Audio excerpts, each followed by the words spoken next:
اور اب ایک نظر ڈالتے ہیں صوبہ پنجاب کی چند خبروں پر۔ ایک اور ماں کا لال پولیس گردی کا شکار ہو گیا۔ 40 روز گزر جانے کے باوجود ماں کی آنکھیں اپنے لال کو دیکھنے کے لیے ترس گئیں۔ پھالیا میں پولیس نے 23 سالہ نوجوان کو بکری چوری کے الزام میں گرفتار کر لیا۔ 40 روز بعد بھی اہل خانہ کے دریافت کرنے پر انہیں سنگین الزامات کی۔ پھالیا کے نواحی موزہ دھول رانجا کے رہائشی فیض احمد کا 23 سالہ نوجوان بیٹا گھر میں تھا کہ 5 نومبر کو پولیس تھانہ صدر منڈی بہاؤدین کے ASI عابد حسین نے بما پولیس پارٹی اس کے گھر پر دعویٰ بول دیا اور تصور اقبال کو پکڑ کر زبردستی موٹر سائیکل پر بٹھانے کی کوشش کی، جس پر اس کے والدین اور اہل محلہ نے احتجاج کیا تو عابد حسین نے اسلحہ کی نوک پر دمکا کر کہا کہ اگر کسی نے مزاحمت کی تو تم سب کو بھی لے جا کر حوالات میں بند کر دوں گا۔ والدین اور گاؤں والوں نے گرفتاری کی وجہ پوچھی تو کہا کہ تھانہ آ کر پوچھ لینا۔ تصور اقبال کے ضعیف والد فیض احمد نے دنیا نیوز کو بتایا کہ جب دوسرے روز وہ تھانہ گیا تو عابد حسین ASI اور دوسرے ملازمین نے کہا کہ تمہارا بیٹا بکری چوری میں پکڑا گیا ہے، لہذا 2 دن بعد آنا، پھر بات کریں گے۔ جب میں 2 دن بعد دوبارہ تھانہ گیا تو عابد حسین نے کہا کہ تمہارا لڑکا کہیں چلا گیا ہے، ہمارے پاس نہیں اور نہ ہی ہمیں کچھ پتا ہے۔ انہوں نے کہا کہ ہم نے کافی تلاش کے بعد بازیابی کے لیے DPO منڈی بہاؤدین کو بھی درخواست دی، جنہوں نے DSP سرکل منڈی بہاؤدین کو انکوائری کے لیے بھیج دی۔ ہم ہر تاریخ پر حاضر ہوئے لیکن پولیس کا کوئی بھی فرد انکوائری میں حاضر نہیں ہوا۔ انہوں نے کہا کہ پولیس ہمیں مسلسل مختلف ذرائع سے پیغام دے رہی ہے کہ خاموش ہو جاؤ ورنہ انجام اچھا نہیں ہوگا۔ پولیس گردی کے شکار تصور اقبال کے ضعیف والد، بوڑھی والدہ اور بھائی نے چیف جسٹس آف پاکستان، وزیر اعلیٰ پنجاب اور RPO گوجرانوالہ سے اپیل کی ہے کہ انہیں پولیس کی غنڈہ گردی سے بچایا جائے اور ان کے لخت جگر کو بازیاب کرایا جائے۔ جب دنیا نیوز کی ٹیم نے اہل محلہ سے اس بارے میں پوچھا تو تمام لوگوں نے اس بات کی تصدیق کی کہ غریب لوگ ہیں اور ان کا بیٹا ہمارے سامنے پولیس اٹھا کر لے گئی ہے، جس کا آج تک کوئی پتہ نہیں چلا۔ گوجرانوالہ کے نواحی قصبے نوشہرہ ورکاں کے سرکاری اسپتال کی نرس کے غلط جگہ انجیکشن لگانے سے عارضہ قلب میں مبتلا 7ویں جماعت کا طالب علم جاں بحق ہو گیا۔ ورثاء کا ٹائروں کو آگ لگا کر احتجاج، سڑک بلاک کر دی، نرس معطل۔ نوشہرہ ورکھا کے سرکاری اسپتال کی نرس کی غلط جگہ انجیکشن لگانے سے عارضہ کلب میں مبتلا 7ویں جماعت کا طالب علم جاں بحق ہو گیا۔ ورثاء نے ٹائروں کو آگ لگا کر سڑک بلاک کر کے احتجاجی مظاہرہ کیا۔ خان مسلمان کے رہائشی محنت کش محمد ریاض کا 14 سالہ بیٹا سلمان کو عارضہ کلب میں مبتلا ہونے کی وجہ سے ہر ماہ پینسولین کا انجیکشن لگتا ہے۔ چند روز قبل نزلہ زکام کی شکایت پر اسے THQ ہسپتال نوشہرہ ورکھا لایا گیا، جہاں پر ڈاکٹر غلام مصطفیٰ نے چیک اپ کے بعد ماہانہ پینسولین انجیکشن لگوانے کے لیے اسے اسٹاف نرس آسما کے پاس بھجوا دیا، جس نے انجیکشن مسل میں لگانے کی بجائے شریان میں لگا دیا۔ اس دوران محمد ریاض نے اسے منع کیا کہ انجیکشن مسل میں لگتا ہے، لیکن نرس نے اس کی بات نہیں مانی۔ انجیکشن لگاتے ہی سلمان نے تڑپ تڑپ کر جان دے دی۔ واقعے کے بعد ہسپتال کا تمام عملہ موقع سے فرار ہو گیا۔ سلمان کے ورثاء نے نوشہرہ ورکا روڈ پر ٹائر جلا کر ٹریفک بلاک کر کے شدید احتجاج کیا، جس پر پولیس نے موقع پر پہنچ کر کارروائی کی یقین دہانی کراتے ہوئے مشل مظاہرین کو منتشر کر کے لاش پوسٹ مارٹم کے لیے ڈیڈ ہاؤس پہنچا دی۔ اور اب آپ کو لیے چلیں گے کوٹ ادو کے نواحی علاقے دائرہ دین پناہ کے وارڈ نمبر 2 کے رہائشی محمد کاشف کا 4 سالہ بیٹا محمد عمیر پولیو کی وجہ سے اپاہج ہو گیا۔ عمیر کے والد نے بتایا کہ حفاظتی ٹیکوں کا کورس مکمل کرانے کے باوجود اس کا بیٹا اپاہج ہوا ہے۔ کوٹ ادو کے نواحی علاقے دائرہ دین پناہ کے رہائشی محمد کاشف کا 4 سالہ بیٹا محمد عمیر پولیو کی وجہ سے اپاہج ہو گیا۔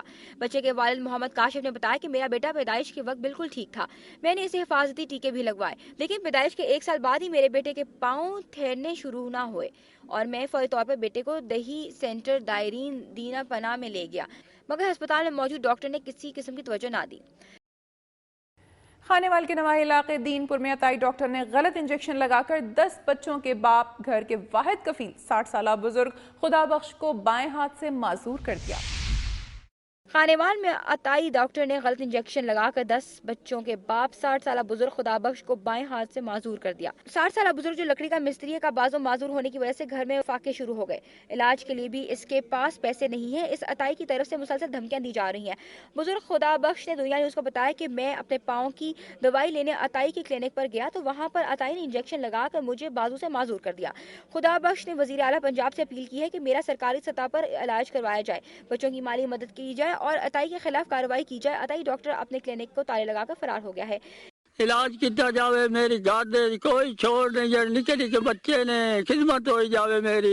ہیلتھ ڈاکٹر محمد حسین نے دنیا نیوز کو بتایا کہ ہم عطائیوں کے خلاف آپریشن کر رہے ہیں۔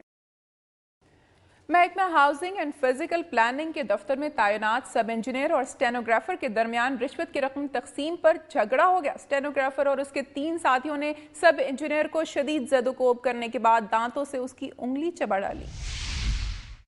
قصور محکمہ ہاؤسنگ اینڈ فزیکل پلاننگ کے دفتر میں تعینات سب انجینئر اور اسٹینوگرافر کے درمیان رشوت کی رقوم تقسیم کرنے پر تصادم کے نتیجے میں سب انجینئر کا انگوٹھا چبا لیا گیا۔ ضلع کونسل ہال قصور میں سرکاری پلاٹوں کی نیلامی کرنے کے بعد ڈپٹی ڈائریکٹر سمیت تمام عملہ واقعہ گلبرگ کالونی میں آ کر رشوت کی رقم تقسیم کرنے لگا، جس نے جلد ہی ایک بڑے تصادم کی شکل اختیار کر لی۔ ڈائریکٹر دلشاد احمد کی موجودگی میں سب انجینئر محمود احمد، اسٹینوگرافر حافظ عبدالخالق، کلرک منور رنداوا کے درمیان رشوت کی رقم تقسیم کرنے پر جھگڑا شروع ہو گیا، جبکہ لڑائی جھگڑے کی سنگینی کو دیکھتے ہوئے deputy director Dilshad Ahmed media کے آ جانے پر اپنی گاڑی میں بیٹھ کر لاہور فرار ہو گیا۔ اس کے بعد کلرک اور اسٹینوگرافر اور سب انجینئر نے ایک دوسرے پر آزادانہ طور پر گھونسوں اور لاتوں کی بارش کر دی۔ اسی دوران اسٹینوگرافر عبدالخالق نے سب انجینئر محمود کے ہاتھ کی انگلی کو دانتوں سے چبا کر نگل گیا۔ واقعے کی اطلاع ملتے ہی پولیس کی بھاری نفری جائے وقوع پر پہنچ گئی، جبکہ دفتر میں تعینات دوسرا سٹاف شدید زخمی ہونے والے محمود کو DHQ ہسپتال علاج معالجے کے لیے لے گیا، جہاں محمود کو ہسپتال داخل کرا دیا گیا ہے۔ اسمال انڈسٹری ایریا کے لیے نشاندہی کے لیے آنے والے محکمہ مال کے ملازمین کے خلاف اہل علاقہ کا 5 گھنٹے تک احتجاج۔ مظاہرین نے 3 بار GT روڈ بھی بلاک کر دیا، جبکہ پولیس نے مظاہرین کو منتشر کرتے ہوئے لاٹھی چارج بھی کیا۔ تفصیلات کے مطابق دیونا منڈی، کوٹ بیلا، چھنی حافظ اور جلیانی کے 1010 کنال اور 10 مرلہ جگہ پر اسمال انڈسٹری کے لیے جگہ کی نشاندہی کرنے کے لیے جب محکمہ مال کے ملازمین آئے تو مذکورہ دیہات کے مردوں، عورتوں اور بچوں نے احتجاج شروع کر دیا۔ مظاہرین نے احتجاج کرتے ہوئے کہا کہ خادم اعلیٰ صرف تاجروں کے نہیں ہیں، اگر وہ صرف تاجروں کے لیے ہیں تو ہم اپنے بال بچوں سمیت خودکشی کر لیں گے، وہ ہمارے خادم اعلیٰ بن کر دیکھیں۔ مظاہرین نے کہا کہ 142 خاندان کی جگہ 1 کنال سے بھی کم ہے، جبکہ 2-2.5 لاکھ روپے فی مرلہ جگہ کو 366 روپے فی مرلہ کے حساب سے خریدا گیا۔ متاثرین نے احتجاج کرتے ہوئے کہا کہ سیاستدان ہم سے ووٹ لے جاتے ہیں اور بعد میں جا کر بھول جاتے ہیں۔ انہوں نے کہا کہ بغیر نوٹس اور اطلاع کے ہماری جگہ پر قبضہ کیا جا رہا ہے۔ مظاہرین اور پولیس کے درمیان آنکھ مچولی 5 گھنٹے تک جاری رہی۔ پولیس نے لاٹھی چارج بھی کیا، مظاہرین نے GT روڈ پر ٹائر جلائے اور بعض گاڑیوں کے شیشے بھی توڑ دیے۔ دنیا نیوز کی خبر پر کارروائی۔ DCO خانوال قاضی محمد اشفاق قریشی نے فوری ایکشن لیتے ہوئے گورنمنٹ بوائز پرائمری اسکول میں قابضین کے گھر مسمار کروا دیے۔ قابضین کے خلاف کارروائی میں تاخیر برتنے پر ریونیو اور محکمہ تعلیم کے افسران کو بھی نوٹس جاری۔ دنیا نیوز کی خبر پر خانوال میں DCO نے فوری ایکشن لیتے ہوئے گورنمنٹ بوائز پرائمری اسکول میں قابضین کو گھر مسمار کر دیے۔ DCO نے ناجائز قابضین پر خلاف کارروائی میں تاخیر برتنے پر ریونیو اور محکمہ تعلیم کے افسران کو بھی نوٹس جاری کر دیا۔ نائب تحصیلدار DPO کے خلاف بھی کارروائی کا حکم دیا ہے۔ DCO نے اس موقع پر دنیا نیوز کا خوب شکریہ ادا کیا۔ اور ناظرین، یہاں لیں گے ایک بریک، جس کے بعد پروگرام میں شامل کریں گے گورنر گلگت بلتستان وزیر بیگ نے ہائر سیکنڈری اسکول گاہکوچ میں سالانہ تقریب سے خطاب کرتے ہوئے کہا ہے کہ تعلیم کو فروغ دینا وقت کی اہم ترین ضرورت ہے۔